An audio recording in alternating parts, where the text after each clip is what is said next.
Hello, this is Anthony Zoller, and welcome to this Friday's 5. Today we're going to be discussing the 5 steps that employers need to start conducting immediately to comply with the new minimum wage increases taking place July 1st, 2018 on many local levels throughout California.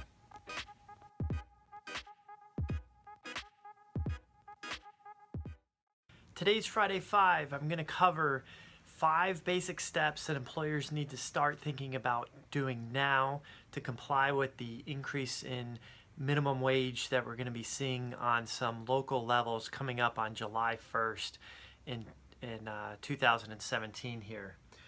So first, employers need to understand what city they're operating in, and basically you have to go down to the geographic location in the maps. They're pretty easy to find online, but for example, with the increase in minimum wage for the city of Los Angeles and the county of Los Angeles as of July 1st, 2017, the minimum wage for large employers is going up to $12 per hour.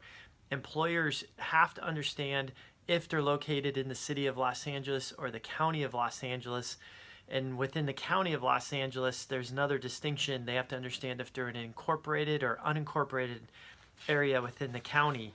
The minimum wage for the county of Los Angeles applies to the cities, unincorporated cities in the county of Los Angeles. So it's really important that employers figure out what cities they're located in and what laws apply to them.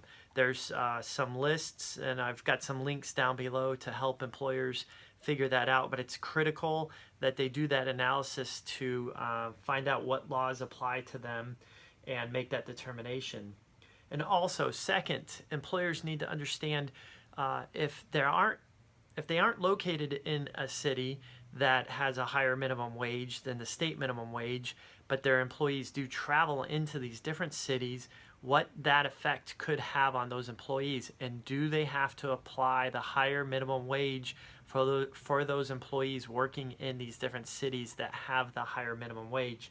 And oftentimes these cities do have some jurisdictional requirements. If the employee works more than 2 hours a week or certain parameters, the higher minimum wage will apply to those employees. So it's something to keep in mind, and employers should do that analysis as well.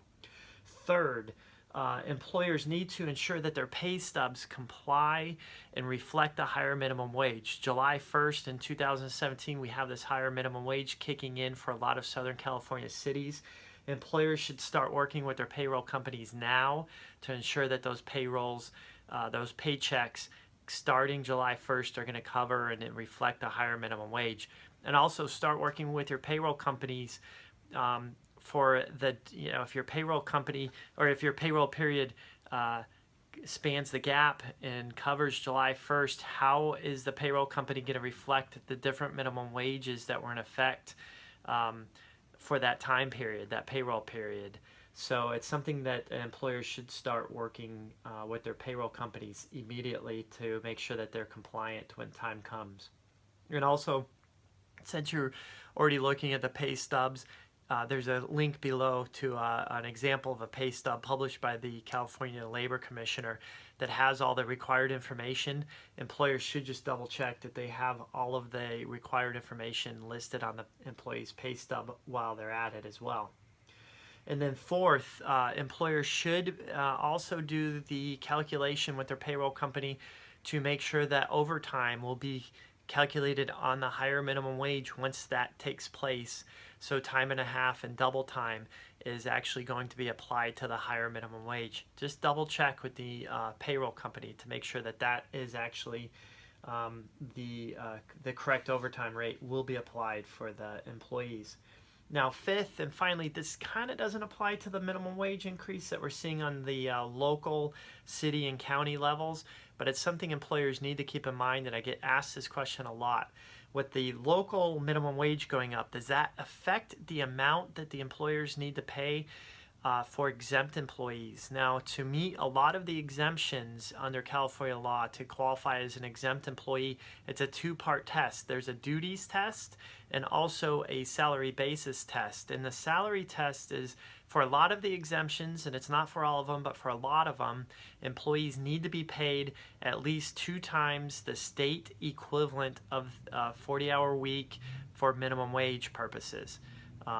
So basically, the salary basis is based on the state minimum wage, and employers don't have to pay 2 times these local minimum wage requirements. It's based on the state minimum wage. And for example, in 2017, the state minimum wage for employers with 26 or more employees is $10.50 per hour.